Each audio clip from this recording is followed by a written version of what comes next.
ಎಲ್ಲ ನನ್ನ ಕರ್ನಾಟಕದ ಪ್ರತಿಯೊಬ್ಬರಿಗೂ ಸ್ವಾಗತ ಸುಸ್ವಾಗತ. ಗೃಹಲಕ್ಷ್ಮಿ ಯೋಜನೆಯ ಅಪ್ಡೇಟ್ಗೆ ಎಲ್ರಿಗೂ ಸ್ವಾಗತ ಸುಸ್ವಾಗತ. ನಾನು ನಿಮಗೆ ಕಂಪ್ಲೀಟಾಗಿ ತಿಳಿಸ್ಕೊಡ್ತೀನಿ ಗೃಹಲಕ್ಷ್ಮಿ ಯೋಜನೆಯ ಅಪ್ಡೇಟ್. ಎಲ್ರಿಗೂ ಕಂಪ್ಲೀಟಾಗಿ ತಿಳಿಸ್ಕೊಡ್ತೀನಿ. ಶುರು ಮಾಡಿ ಇವತ್ತೊಂದು ವಿಡಿಯೋವನ್ನು ಲೈಕ್ ಮಾಡಿಲ್ಲ ಅಂತಂದು ದಯವಿಟ್ಟು ಲೈಕ್ ಮಾಡ್ಕೊಳ್ಳಿ, ಶೇರ್ ಮಾಡಿಲ್ಲ ಅಂತಂದರೆ ದಯವಿಟ್ಟು ಶೇರ್ ಮಾಡ್ಕೊಳ್ಳಿ, ಕಮೆಂಟ್ ಮಾಡಿಲ್ಲ ಅಂತಂದು ದಯವಿಟ್ಟು ಕಮೆಂಟ್ ಮಾಡ್ಕೊಳ್ಳಿ. ಎಸ್, ಇಲ್ಲಿ ಮಹಿಳೆಯರು ಎಲ್ರಿಗೂ ಹಣ ಬರ್ತಾ ಇರುವಂಥದ್ದು ತುಂಬ ಖುಷಿ ಆಗ್ತಾಯಿದೆ. ಪ್ರತಿಯೊಬ್ಬರಿಗೂ ಕೂಡ ಹಣ ಬರ್ತಾ ಇದೆ, ನಮ್ಗೆ ಹಣ ಬರ್ತಾ ಇದೆ ಅಂತ 90% ಜನ ಖುಷಿ ಪಡ್ತಾ ಇದ್ದೀರಾ. ಅಂದರೆ ಹಣ ಬರ್ತಾ ಇದೆ, ನಮ್ಗೆ ಹಣ ಬರ್ತಾ ಇದೆ ಅಂತ ತುಂಬ ಜನ ಖುಷಿ ಪಡ್ತಾ ಇದ್ದೀರಾ. ಅಂತಂದರೆ ನಮ್ಗೆ ಹಣ ಬಂದಿಲ್ಲ ಅಂತ ಯಾರೂ ಕೂಡ ಬೇಜಾರಾಗ್ತಾ ಇಲ್ಲ, ಎಲ್ಲರೂ ಕೂಡ ಖುಷಿ ಪಡ್ತಾ ಇದ್ದಾರೆ. ಯಾಕಪ್ಪ ಅಂತಂದರೆ ನಿಮ್ಮೆಲ್ರಿಗೂ ಹಣ ಬರ್ತಾ ಇದೆ. ಹೌದು, ಆದರೆ ಯಾವಾಗ ಹಣ ಬರುತ್ತೆ, ಏನು ಕತೆ? ಇಲ್ಲಿ ಇನ್ನೊಂದು ವಿಚಾರ ಏನಪ್ಪ ಅಂತಂದರೆ ರೇಷನ್ ಕಾರ್ಡ್ ಅಪ್ಡೇಟ್ ಆಗಿಲ್ಲ ಅಂತಂದರೆ ಹಣ ಬರುವಂಥದ್ದು ತುಂಬ ಕಷ್ಟ ಇದೆ. ನಾನು ತುಂಬ ಜನರಿಗೆ ಹೇಳ್ತಾ ಇರ್ತೀನಿ, ಹಣ ಬರುವಂಥದ್ದು ಭಾರಿ ಕಷ್ಟ ಇದೆ ನಿಮಗೆ ರೇಷನ್ ಕಾರ್ಡ್ ಆಗಿಲ್ಲ ಅಂತಂದರೆ ಅಂತ. ಹೌದು, ಹಣ ಯಾವಾಗ ಬರುತ್ತಪ್ಪ ಅಂತಂದರೆ ನಿಮ್ಮದು ರೇಷನ್ ಕಾರ್ಡ್ ಆದರೆ ಮಾತ್ರ ನಿಮಗೆ ಹಣ ಬರುವಂಥದ್ದು. ನಿಮ್ಮದು ಕೆಲವ್ರದ್ದು ರೇಷನ್ ಕಾರ್ಡೇ ಇಲ್ಲ. ನೀವು ಹೇಳಿದ್ರೆ ನಂಬಲ್ಲ, ನಾನು ಅದೇ ಇಲ್ಲಿ ಕೇಳಿ ಶಾಕ್ ಆದೆ. ಕೆಲವ್ರದ್ದು ರೇಷನ್ ಕಾರ್ಡೇ ಇಲ್ಲ. ನಾನು ಅದೇ ಹೇಳುವಂಥದ್ದು, ರೇಷನ್ ಕಾರ್ಡ್ ಅಂದರೆ ನೀವು ರೇಷನ್ ಕಾರ್ಡ್ ಮಾಡಿಲ್ಲ. ನೀವು ರೇಷನ್ ಕಾರ್ಡ್ ಮಾಡಿಲ್ಲ ಅಂತಂದರೆ ನಿಮ್ಗೆ ಹೇಗೆ ಹಣ ಬರುತ್ತೆ ಅಂತ ನಾನು ಹೇಳುವಂಥದ್ದು. ಯಾಕಪ್ಪ ಅಂತಂದರೆ ಕೆಲವರು ರೇಷನ್ ಕಾರ್ಡ್ ಮಾಡ್ತಾ ಇಲ್ಲ, ಮತ್ತು ಆಧಾರ್ ಕಾರ್ಡ್ ಅಪ್ಡೇಟ್ ಆಗ್ತಾ ಇಲ್ಲ. ಒಂದಿಷ್ಟು ಕೆಲಸವನ್ನು ನೀವು ಪೆಂಡಿಂಗ್ ಇಟ್ಕೊಂಡಿದ್ದೀರಾ. ನೀವು ಆ ರೀತಿ ಪೆಂಡಿಂಗ್ ಇಟ್ಕೊಂಡ್ರೆ ಭಾರಿ ಕಷ್ಟ ಆಗುತ್ತೆ ನಿಮ್ಮ ಒಂದು ಗೃಹಲಕ್ಷ್ಮಿ ಯೋಜನೆ ಹಣ. ಯಾಕಪ್ಪ ಅಂತಂದರೆ ನಿಮ್ದು ಇಲ್ಲಿ ರೇಷನ್ ಕಾರ್ಡ್ ಆಗಿರ್ಬೋದು, ನಿಮ್ದು ಎಲ್ಲ ಕಂಪ್ಲೀಟಾಗಿ ಹಣ ಬರುವಂಥದ್ದೇ ಇಲ್ಲಿ ರೇಷನ್ ಕಾರ್ಡಿಂದನೇ ನಿಮ್ಗೆ ಹಣ ಬರುವಂಥದ್ದು. ರೇಷನ್ ಕಾರ್ಡ್ ಇಲ್ಲಿ ನೀವು ಪೆಂಡಿಂಗ್ ಇಟ್ಕೊಂಡ್ರೆ ನೀವು ಹಣ ಬರುತ್ತೆ ಬಿಡು ಅಂತ ನೀವು ಪೆಂಡಿಂಗ್ ಇಟ್ಕೊಂಡ್ರೆ ನಿಮಗೆ ಭಾರಿ ಕಷ್ಟ ಇದೆ. 8% ನಾನು ಹೇಳ್ತಾ ಇರುವಂಥದ್ದು. ತುಂಬ ಜನ ಅದೇ ಪ್ರಾರಂಭ ಮಾಡ್ತಾ ಇದ್ದೀರಾ.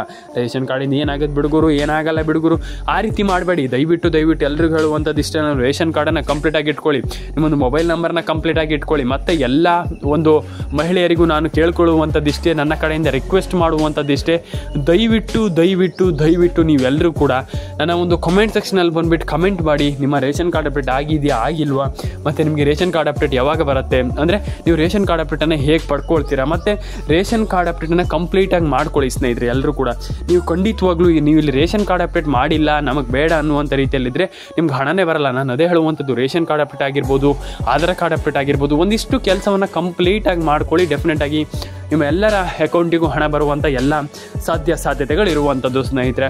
ಮತ್ತು ಕೆಲವರ ಅಕೌಂಟಿಗೆ ಯಾಕೆ ಹಣ ಬರ್ತಾ ಇಲ್ಲ, ಇದು ತುಂಬ ಇಂಪಾರ್ಟೆಂಟ್. ಇಲ್ಲಿ ಇನ್ನೊಂದು ವಿಚಾರ ಏನಪ್ಪ ಅಂತಂದರೆ 90% ಜನ ಇದೊಂದು ಪ್ರಾಬ್ಲಮನ್ನು ಮಾಡ್ತಾ ಇದ್ದೀರಾ. ಹಣ ಬರ್ತಾ ಇಲ್ಲ ಅಂದ ತಕ್ಷಣ ಫುಲ್ ಟೆನ್ಷನ್. ಯಾಕೆ ಟೆನ್ಷನ್ ಆಗುವಂಥದ್ದು ನಾನು ಕೇಳುವಂಥದ್ದು. ಇಲ್ಲಿ ತುಂಬ ಜನ ಫುಲ್ ಟೆನ್ಷನ್ ಆಗ್ತೀರಾ. ಆ ರೀತಿ ಟೆನ್ಷನ್ ಆಗ್ಲಿಕ್ಕೆ ಹೋಗಬೇಡಿ. ನಾನು ಎಲ್ರಿಗೂ ಹೇಳುವಂಥದ್ದು ಇಷ್ಟೇ, ಹಣ ಬಂದಿಲ್ಲ ಅಂದ ತಕ್ಷಣ ಟೆನ್ಷನ್ ಆಗ್ಲಿಕ್ಕೆ ಹೋಗಬೇಡಿ. ಆ್ಯಂಡ್ ಡೆಫಿನೆಟಾಗಿ ಎಲ್ರಿಗೂ ಹಣ ಬರಲಿ ಅಂತ ಹೇಳ್ತಾ ಸಬ್ಸ್ಕ್ರೈಬ್ ಮಾಡ್ಕೊಳ್ಳಿ. ಬೆಲ್ ಬಟನ್ ಕ್ಲಿಕ್ ಮಾಡಿಲ್ಲ ಅಂತಂದು ದಯವಿಟ್ಟು ಬೆಲ್ ಬಟನ್ ಕ್ಲಿಕ್ ಮಾಡ್ಕೊಳ್ಳಿ. ಕಮೆಂಟ್ ಮಾಡಿಲ್ಲ ಅಂತಂದು ದಯವಿಟ್ಟು ಕಮೆಂಟ್ ಮಾಡ್ಕೊಳ್ಳಿ. ತುಂಬ ಜನ ಲೈಕ್ ಮಾಡ್ತಾಯಿಲ್ಲ, ಶೇರ್ ಮಾಡ್ತಾಯಿಲ್ಲ, ಕಮೆಂಟ್ ಮಾಡ್ತಾಯಿಲ್ಲ, ಸಬ್ಸ್ಕ್ರೈಬನ್ನು ಮಾಡ್ತಾಯಿಲ್ಲ ಸ್ನೇಹಿತರೆ. ಮತ್ತು ಇನ್ನೊಂದು ವಿಚಾರ ಏನಪ್ಪ ಅಂತಂದರೆ ತುಂಬ ಜನ ಇಲ್ಲಿ ಮತ್ತೊಂದು ಮೇಯ್ನ್ ವಿಚಾರ ಏನಪ್ಪ ಅಂತಂದರೆ ಆಲ್ರೆಡಿ ಇನ್ನೊಂದು ವಿಚಾರ ಏನಪ್ಪ ಅಂತಂದರೆ ಇಲ್ಲಿ ತುಂಬ ಜನ ಇಲ್ಲಿ 90% ಜನ ಎಲ್ಲರೂ ಕೂಡ ಇಲ್ಲಿ ನಾನು ಇನ್ನೊಂದು ವಿಚಾರವನ್ನು ನಾನು ಎಲ್ರಿಗೂ ಹೇಳ್ತೀನಿ, ಕೇಳಿಸ್ಕೊಳ್ಳಿ. ನೀವು ಕಮೆಂಟ್ ಮಾಡಬೇಕಾಗ್ತದೆ. ವಿಡಿಯೋ ಸೆಕ್ಷನಲ್ಲಿ ಬಂದುಬಿಟ್ಟು ಕಮೆಂಟ್ ಮಾಡಿ. ಎಲ್ಲರೂ ಕೂಡ ನೀವೆಲ್ಲರೂ ಕೂಡ ಕಂಪ್ಲೀಟಾಗಿ ಕಮೆಂಟ್ ಮಾಡ್ತೀರ ಅಂತಂದ್ರೆ ಡೆಫಿನೆಟಾಗಿ ಹಣ ಬರುತ್ತೆ. ಆ್ಯಂಡ್ ಕಮೆಂಟ್ ಮಾಡ್ಕೊಳ್ಳಿ ಸ್ನೇಹಿತರೆ, ಎಲ್ಲರೂ ಕೂಡ ಕಮೆಂಟ್ ಮಾಡಿ ಸ್ನೇಹಿತರೆ. ಹಾಗಾಗಿ ನೀವು ಎಲ್ಲರೂ ಕೂಡ ಕಮೆಂಟ್ ಮಾಡಿದರೆ ಮಾತ್ರ ಇಲ್ಲಿ ಸರ್ಕಾರ ಗೊತ್ತಾಗುವಂಥದ್ದು. ಇಲ್ಲಂತ ನೀವೇ ಯೋಚನೆ ಮಾಡಿ ಹೇಗೆ ಗೊತ್ತಾಗುತ್ತೆ ಸರ್ಕಾರಕ್ಕೆ. ಹಾಗಾಗಿ ಇಲ್ಲಿ ಎಲ್ಲರೂ ಕೂಡ ಕಾಮೆಂಟ್ ಮಾಡಿ ಸ್ನೇಹಿತರೆ, ತುಂಬ ಇಂಪಾರ್ಟೆಂಟ್ ಸ್ನೇಹಿತರೆ. ಮತ್ತು ಇಲ್ಲಿ ಆಲ್ಮೋಸ್ಟ್ ಮತ್ತು ಕೆಲವರ ಅಕೌಂಟಿಗೆ ಹಣ ಬಂದಿಲ್ಲ ಅಂತಂದರೆ ದಯವಿಟ್ಟು ಕಮೆಂಟ್ ಸೆಕ್ಷನಲ್ಲಿ ಬಂದುಬಿಟ್ಟು ಕಮೆಂಟ್ ಮಾಡಿ. ನಿಮಗೆ ಕಮೆಂಟ್ ಮಾಡುವುದಕ್ಕೆ ಯಾರೂ ಕೂಡ ದುಡ್ಡು ಕೇಳಲ್ಲ. ಹಾಗಾಗಿ ದಯವಿಟ್ಟು ಕಮೆಂಟ್ ಮಾಡಿ. ದಯವಿಟ್ಟು ನಿಮ್ಮ ಅನಿಸಿಕೆಗಳನ್ನು ನಿಮ್ಮ ಒಂದು ಕಮೆಂಟ್ ಬಾಕ್ಸಲ್ಲಿ ತಿಳಿಸಿ ಸ್ನೇಹಿತರೆ. ನಾನು ಅದೇ ಹೇಳ್ತಾ ಇರುವಂಥದ್ದು, ಯಾರಿಗೆ ಹಣ ಬಂದಿಲ್ಲ ಅವ್ರು ಎಲ್ಲರೂ ಕೂಡ ಕಮೆಂಟ್ ಸೆಕ್ಷನಲ್ಲಿ ಬಂದುಬಿಟ್ಟು ಕಮೆಂಟ್ ಮಾಡಿ. ದಯವಿಟ್ಟು ಕಮೆಂಟ್ ಮಾಡಿ. ಸಿಂಪಲ್ ಆಗಿ ತುಂಬ ಜನ ಹಣ ಬರ್ತಾ ಇಲ್ಲ ಅಂತ ಟೆನ್ಷನ್ ಮಾಡ್ಕೊಂಡಿದ್ದೀರಾ. ಬಿಟ್ಟರೆ ನಿಮಗೆ ಹಣ ಇಲ್ಲಿ ಯಾರಿಗೂ ಜಮೆ ಆಗ್ತಾ ಇಲ್ಲ. ಹಾಗಾಗಿ ನಾನು ಹೇಳ್ತಾ ಇರುವಂಥದ್ದು, ಎಲ್ಲರ ಅಕೌಂಟಿಗೆ ಹಣ ಬರುವ ಹಾಗೆ ಮಾಡ್ಕೊಳ್ಳಿ. ನೀವೇ ಮಾಡ್ಕೊಳ್ಬೇಕು. ಹಾಗಾಗಿ ನಾನು ಹೇಳ್ತಾ ಇರುವಂಥದ್ದು, KYC NC ಪೇ ಮ್ಯಾಪಿಂಗ್ ಮಾಡ್ಕೊಳ್ಳಿ. ಆ್ಯಂಡ್ NC ಪೇ ಮ್ಯಾಪಿಂಗ್ ಆಗಿಲ್ಲ ಅಂತಂದ್ರೆ ಮಾಡ್ಕೊಳ್ಳಿ. ಎಲ್ಲರ ಅಕೌಂಟಿಗೆ ಆಲ್ರೆಡಿ ಹಣ ಬಂದೇ ಬರುತ್ತೆ. ಆ್ಯಂಡ್ ಇಲ್ಲಿ ನಿಮ್ಮ ಒಂದು PDO ಅಂತ ಇರ್ತಾರೆ, ನಿಮ್ಮ ಒಂದು ಗ್ರಾಮ ಪಂಚಾಯತ್ನಲ್ಲಿ PDO ಅಂತ ಇರ್ತಾರೆ, ಅದು ನಿಮ್ಮೆಲ್ಲರಿಗೂ ಗೊತ್ತಿರುವಂಥ ವಿಚಾರ. ಆ್ಯಂಡ್ PDO ಅಲ್ಲಿ ಹೋಗ್ಬಿಟ್ಟು ನೀವು ಅಂದರೆ ಅವ್ರ ಹತ್ರ ಹೋಗ್ಬಿಟ್ಟು ನೀವು ಈ ರೀತಿ ಹೇಳಿ, ನಾ ಹೇಳುವಂಥ ರೀತಿಯಲ್ಲಿ ಸಿಂಪಲ್ ಆಗಿ, ನಮ್ಮ ಸರ್ ಹಣ ಬಂದಿಲ್ಲ, ನಮ್ಗೆ ಹಣ ಬಂದಿಲ್ಲ, ನಮ್ಮದು ಗೃಹಲಕ್ಷ್ಮಿ ಯೋಜನೆ ಹಣ ಬರದೆ ತುಂಬ ತಿಂಗಳಾಯಿತು ಸರ್. ಬರದೇ ಇದ್ದವ್ರಿಗೆ ಮಾತ್ರ ನಾನು ಹೇಳ್ತಾ ಇರುವಂಥದ್ದು, ಬಂದವರಿಗೆ ಅಲ್ಲ. ಇಲ್ಲಿ ನಮ್ಗೆ ಹಣ ಬರದೆ ತುಂಬ ತಿಂಗಳಾಯಿತು ಸರ್, ನಮ್ಗೆ ಹಣ ಬೇಕು ಸರ್, ನಮ್ಗೆ ಹಣ ಬೇಕೇ ಬೇಕು ಸರ್, ನಾವು ಹಣವನ್ನು ನಮ್ಗೆ ಯಾಕೆ ಹಣ ಬರ್ತಾ ಇಲ್ಲ ಹೇಳಿ ಅಂತ ನೀವು ಕೇಳಿ. ಖಂಡಿತವಾಗ್ಲೂ ಅವ್ರು ತಿಳಿಸ್ಕೊಡ್ತಾರೆ. ಮತ್ತು ನೀವು ಖಂಡಿತವಾಗ್ಲೂ ನೀವು ಅವರಿಗೆ ಫೋರ್ಸ್ ಮಾಡ್ಲಿಕ್ಕೆ ಹೋಗ್ಬೇಡಿ. ಆ್ಯಂಡ್ ಹಣ ನಿಮ್ಗೆ ಹಣ ಬಂದಿಲ್ಲ ಅಂತಂದರೆ ಅವ್ರು ಹೇಳ್ತಾರೆ ನಿಮ್ದು ಏನೋ ಪ್ರಾಬ್ಲಮ್ ಇದೆ ಅಂತ. ಆಮೇಲೆ ಅದನ್ನ ಸರಿ ಮಾಡ್ಕೊಳ್ಳಿ, ನಿಮ್ಮ ಅಕೌಂಟಿಗೆ ಗೃಹಲಕ್ಷ್ಮಿ ಯೋಜನೆ ಹಣ ಬರುತ್ತೆ. ನೀವು ಟೆನ್ಷನ್ ಆಗುವಂಥ ವಿಚಾರ ಇಲ್ಲ. ಎಲ್ಲರ ಅಕೌಂಟಿಗೆ ಹಣ ಬರುವಂಥದ್ದು ಇದೇ ರೀತಿ. ಸುಮ್ಮನೆ ಯಾರಿಗೂ ಹಣ ಹಾಕಲ್ಲ ಸರ್ಕಾರ.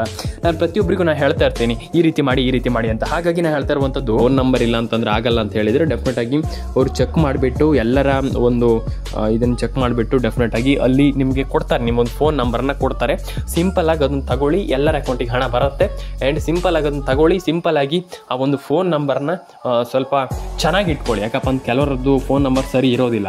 ಹಾಗಾಗಿ ಆ ಒಂದು ಫೋನ್ ನಂಬರ್ನ ಕರೆಕ್ಟಾಗಿ ಇಟ್ಕೊಳ್ಳಿ. ಆ್ಯಂಡ್ ಎಲ್ಲರ ಅಕೌಂಟಿಗೆ ಹಣ ಬರಲಿ ಅಂತ ಹೇಳ್ತಾ ಸ್ನೇಹಿತರೆ, ಆ ಫೋನ್ ನಂಬರ್ನ ಕಂಪ್ಲೀಟಾಗಿ ಕರೆಕ್ಟಾಗಿ ಇಟ್ಕೊಳ್ಳಿ. ಎಲ್ಲರ ಅಕೌಂಟಿಗೂ ಇದು ತುಂಬ ಹೆಲ್ಪ್ ಆಗುತ್ತೆ. ಫೋನ್ ನಂಬರ್ನ ಡೆಫಿನೆಟಾಗಿ ಕಂಪ್ಲೀಟಾಗಿ ಇಲ್ಲಿ ಒಂದು ಸತಿ 2 ಸತಿ ಅಲ್ಲ, ಕಂಪ್ಲೀಟ್ ಒಂದು ಸತಿ ಕೆಲಸ ಮಾಡಿದರೆ ಅದು ಫುಲ್ ಸಕ್ಸಸ್ ಆಗಬೇಕು. ಹಾಗಾಗಿ ಕಂಪ್ಲೀಟಾಗಿ ನೀವು ಇಲ್ಲಿ ಅದನ್ನು ಸರಿ ಮಾಡಿಟ್ಕೊಳ್ಳಿ. ಎಲ್ಲರ ಅಕೌಂಟಿಗೆ ಹಣ ಬರುತ್ತೆ ಅಂತ ಹೇಳ್ತಾ ಸ್ನೇಹಿತರೆ ಸಿಗೋಣ. ಆ್ಯಂಡ್ ಲೈಕ್ ಮಾಡ್ಕೊಳ್ಳಿ, ಶೇರ್ ಮಾಡ್ಕೊಳ್ಳಿ, ಕಾಮೆಂಟ್ ಮಾಡ್ಕೊಳ್ಳಿ. ಆ್ಯಂಡ್ ಮತ್ತೊಂದು ವಿಚಾರ, ರೇಷನ್ ಕಾರ್ಡ್ ಅಪ್ಡೇಟ್ ಇಲ್ಲಿ ತುಂಬ ಜನ ಮಿಸ್ ಮಾಡ್ತಾ ಇದ್ದೀರಾ. ಯಾಕೆ ಸರ್ ರೇಷನ್ ಕಾರ್ಡ್ ಅಪ್ಡೇಟ್ ಬೇರೆ ನಮ್ಗೆ ಆಗಲ್ವಾ ಅಂತ. ರೇಷನ್ ಕಾರ್ಡ್ ಅಪ್ಡೇಟಿಂದ ನಿಮ್ಗೆ ಎಷ್ಟು ಹೆಲ್ಪ್ಫುಲ್ ಅಂತ ನಿಮ್ಗೆ ಗೊತ್ತಿಲ್ಲ. Ration card update it's a very very very important. Ration card update ನಿಮ್ಗೆ ಗೊತ್ತಿಲ್ಲ. ರೇಷನ್ ಕಾರ್ಡ್ ಅಪ್ಡೇಟ್ ಬಗ್ಗೆ ನಿಮ್ಗೆ ಗೊತ್ತಿಲ್ಲ. ರೇಷನ್ ಕಾರ್ಡ್ ಅಪ್ಡೇಟ್ ನಿಮಗೆ ಇಲ್ಲಿ ನಿಮ್ಗೆ ಹೇಳಿದ್ರೆ ಇವಾಗ ಕೆಲವರಿಗೆ ಗೊತ್ತಾಗಲ್ಲ. ರೇಷನ್ ಕಾರ್ಡ್ ಅಪ್ಡೇಟ್ ಅಂತಂದರೆ ಏನು, ರೇಷನ್ ಕಾರ್ಡ್ ಅಪ್ಡೇಟ್ ಅಂತಂದರೆ ನಮ್ಗೆ ಯಾಕೆ ಬೇಕು ಅಂತ ನಿಮ್ಗೆ ಗೊತ್ತಾಗಲ್ಲ. ಯಾಕಪ್ಪ ಅಂತಂದರೆ ration card update it's a very very very very important. Ration card update ತುಂಬ ಇಂಪಾರ್ಟೆಂಟ್. ಇಲ್ಲಿ ಕೆಲವರಿಗೆ ಗೊತ್ತಾಗಲ್ಲ. ರೇಷನ್ ಕಾರ್ಡ್ ಅಪ್ಡೇಟನ್ನು ಮಾಡಿಸ್ಕೊಳ್ಳಿ ಎಲ್ಲರೂ ಕೂಡ. ಆ್ಯಂಡ್ ಮತ್ತೊಂದು ವಿಚಾರ ಆಗಿರುವಂಥ ಒಂದೇ ಒಂದು ಆಪ್ಷನನ್ನು ನಾನು ನಿಮಗೆ ಈಗ ಹೇಳಿದ್ದೇನೆ, ವಿಸ್ತರಿಸಿದ್ದೇನೆ. ಅದ್ರ ಬಗ್ಗೆ ವಿವರಣೆ ಕೂಡ ಕೊಟ್ಟಿದ್ದೇನೆ. ಡೆಫಿನೆಟಾಗಿ ಅದನ್ನು ಮಾಡ್ಕೊಳ್ಳಿ. ಎಲ್ಲರ ಅಕೌಂಟಿಗೆ ಹಣ ಬರುತ್ತೆ, ಎಲ್ರಿಗೂ ಹಣ ಬರಲಿ ಅಂತ ನಾನು ಮತ್ತೊಮ್ಮೆ ಕೇಳ್ಕೊಳ್ತೀನಿ. ಆ್ಯಂಡ್ KYC NCPI ಮ್ಯಾಪಿಂಗ್ ಇದು ಎರಡೇ ಮಾಡ್ಕೊಳ್ಳಿ. ಇದು ಕೊನೆಯ ಆಪ್ಷನ್ ಅಷ್ಟೇ, ಅದನ್ನು ಬಿಟ್ಟರೆ ಬೇರೆ ಏನೂ ಇಲ್ಲ. ಕೊನೆಯದಾಗಿ ನಾನು ಇಲ್ಲಿ ಹೇಳ್ತಾ ಇರುವಂಥದ್ದು ಇದು. ಯಾಕಪ್ಪ ಅಂತಂದರೆ ಇದು ಕೊನೆಯ ಆಪ್ಷನ್ ಬಿಟ್ಟರೆ ಬೇರೆ ಆಪ್ಷನ್ ಇಲ್ಲ. ಇದ್ರ ಬಗ್ಗೆ ಖಂಡಿತವಾಗ್ಲೂ ಹೇಳಬೇಕಂತಂದರೆ ಇದು ಲಾಸ್ಟ್ ಆಪ್ಷನ್. ಇದನ್ನು ಬಿಟ್ಟರೆ ಬೇರೆ ಆಪ್ಷನ್ನೇ ಇಲ್ಲ. ಹಾಗಾಗಿ ನಾನು ಹೇಳ್ತಾ ಇರುವಂಥದ್ದು ಎಲ್ರಿಗೂ ಒಳ್ಳೇದಾಗಲಿ, ಎಲ್ಲರ ಅಕೌಂಟಿಗೆ ಹಣ ಬರಲಿ ಅಂತ ಕೇಳ್ಕೊಳ್ತಾ ಸ್ನೇಹಿತರೆ. ಮತ್ತೆ ಇಲ್ಲಿ ಗೃಹಲಕ್ಷ್ಮಿ ಯೋಜನೆ ಅಪ್ಡೇಟ್ ಬಗ್ಗೆ ತುಂಬ ಜನ ಫುಲ್ ಟೆನ್ಷನ್ ಆಗಿಬಿಟ್ಟಿದ್ದಾರೆ. ಟೆನ್ಷನ್ ಆಗ್ಲಿಕ್ಕೆ ಹೋಗ್ಬಿಡಿ, ಎಲ್ಲರ ಅಕೌಂಟಿಗೆ ಹಣ ಬರಲಿ ಅಂತ ಹೇಳ್ತಾ ಸ್ನೇಹಿತರೆ ಇಲ್ಲಿ ಮತ್ತೆ. ಆ್ಯಂಡ್ ಡೆಫಿನೆಟಾಗಿ ಎಲ್ಲರ ಅಕೌಂಟಿಗೆ ಹಣ ಬರುತ್ತೆ, ನೀವು ಟೆನ್ಷನ್ ಆಗುವಂಥ ವಿಚಾರ ಇಲ್ಲ. ಆ್ಯಂಡ್ ಇಲ್ಲಿ ಕೆಲವರಿಗೆ ಹಣ ಜಮೆ ಆಗ್ತಾ ಇಲ್ಲ, ಅದ್ರ ಬಗ್ಗೆ ನನಗೆ ಗೊತ್ತಿದೆ. ತುಂಬ ಜನ ಕಮೆಂಟ್ ಮಾಡಿದ್ರಿ, ಮತ್ತು ನನಗೆ ಪರ್ಸ್ನಲಾಗಿ DM ಮಾಡಿದ್ರಿ. ಆ್ಯಂಡ್ ಸರ್ ನಮ್ಗೆ ಹಣ ಜಮೆ ಆಗ್ತಾ ಇಲ್ಲ, ಏನಿದು ಸರ್ಕಾರದಿಂದ ನಯಾ ಪೈಸೆ ಕೂಡ ಹಣ ಜಮೆ ಆಗ್ತಾಯಿಲ್ಲ ಅಂತ ಒಂದಿಷ್ಟು ಟಾಕ್ ಬಂದಿದೆ. ಅಂತಂದರೆ ನಿಮಗೆ ಎಲ್ರಿಗೂ ಗೊತ್ತಿರುವ ಒಂದು ವಿಚಾರ. ಯಾಕಪ್ಪ ಅಂತಂದ್ರೆ ತುಂಬ ಜನರಿಗೆ ಹಣ ಹಾಕಿಲ್ಲ. ಅಟ್ ಪ್ರೆಸೆಂಟಾಗಿ ಹೇಳ್ಬೇಕಂತಂದರೆ ತುಂಬ ಜನರಿಗೆ ಇಲ್ಲಿ ಹಣ ಜಮೆ ಆಗಿಲ್ಲ ಆ್ಯಂಡ್ ಹಣ ಜಮೆಯನ್ನು ಮಾಡಿಲ್ಲ. ಅದ್ರ ಬಗ್ಗೆ ನಾನು ನಿಮಗೆ ತಿಳಿಸ್ಕೊಡ್ತೀನಿ. ಆ್ಯಂಡ್ ತುಂಬ ಜನರು ಫುಲ್ ಟೆನ್ಷನ್ ಆಗಿಬಿಟ್ಟಿದ್ದೀರಾ. ವರಿ ಮಾಡ್ಕೊಳ್ಳುವಂಥ ಅವಶ್ಯಕತೆ ಏನಿಲ್ಲ. ಎಲ್ಲರ ಅಕೌಂಟಿಗೆ ಹಣ ಪಟ್ಟಂತ ಬರುತ್ತೆ. ಆ್ಯಂಡ್ ನೀವು ವರಿ ಮಾಡುವಂಥ ಅವಶ್ಯಕತೆ ಇಲ್ಲ. ಆ್ಯಂಡ್ ಎಲ್ಲರೂ ಕೂಡ ಲೈಕ್ ಮಾಡ್ಕೊಳ್ಳಿ, ಶೇರ್ ಮಾಡ್ಕೊಳ್ಳಿ, ಸಬ್ಸ್ಕ್ರೈಬನ್ನು ಮಾಡ್ಕೊಳ್ಳಿ. ಆ್ಯಂಡ್ ಮೇಯ್ನಾಗಿ ಹೇಳಬೇಕಂತಂದ್ರೆ ಕೆಲವರ ಅಕೌಂಟಲ್ಲಿ ಫುಲ್ ಹಣ ಜಮೆ ಆಗಿಲ್ಲ ಅಂತಂದರೆ ಕೆಲವರ ಅಕೌಂಟ್ ಆ್ಯಕ್ಟಿವ್ ಆಗಿಲ್ಲ, ಮತ್ತು ಕೆಲವರ ಅಕೌಂಟ್ ಡೆಡ್ ಆಗಿದೆ. ಆ ರೀತಿ ಪ್ರಾಬ್ಲಮ್ ಇರುವಾಗ ಸ್ವಲ್ಪ ಕಷ್ಟ ಆಗುತ್ತೆ. ಆ್ಯಂಡ್ ಡೆಫಿನೆಟಾಗಿ ಎಲ್ಲರ ಅಕೌಂಟಿಗೆ ಹಣ ಬರಲಿ ಅಂತ ನಾನು ಕೇಳ್ಕೊಳ್ತೀನಿ. ಎಲ್ಲರ ಅಕೌಂಟಿಗೆ ಹಣ ಬರಲಿ. ಲೈಕ್ ಮಾಡ್ಕೊಳ್ಳಿ, ಶೇರ್ ಮಾಡ್ಕೊಳ್ಳಿ, ಸಬ್ಸ್ಕ್ರೈಬನ್ನು ಮಾಡ್ಕೊಳ್ಳಿ. ಎಲ್ರಿಗೂ ಒಳ್ಳೇದಾಗಲಿ ಅಂತ ಹೇಳ್ತಾ ಸ್ನೇಹಿತರೆ ಸಿಗೋಣ. ಸ್ನೇಹಿತರೆ ಎಲ್ಲರೂ ಕೂಡ ಲೈಕ್ ಆ್ಯಂಡ್ ಶೇರ್ ಸಬ್ಸ್ಕ್ರೈಬನ್ನು ಮಾಡ್ಕೊಳ್ಳಿ. ಮತ್ತು ತುಂಬ ಜನರಿಗೆ ಫುಲ್ ಕನ್ಫ್ಯೂಷನ್ ಆಗಿಬಿಟ್ಟಿದೆ. ಆ ಕನ್ಫ್ಯೂಷನನ್ನು ನೀವು ಯಾರು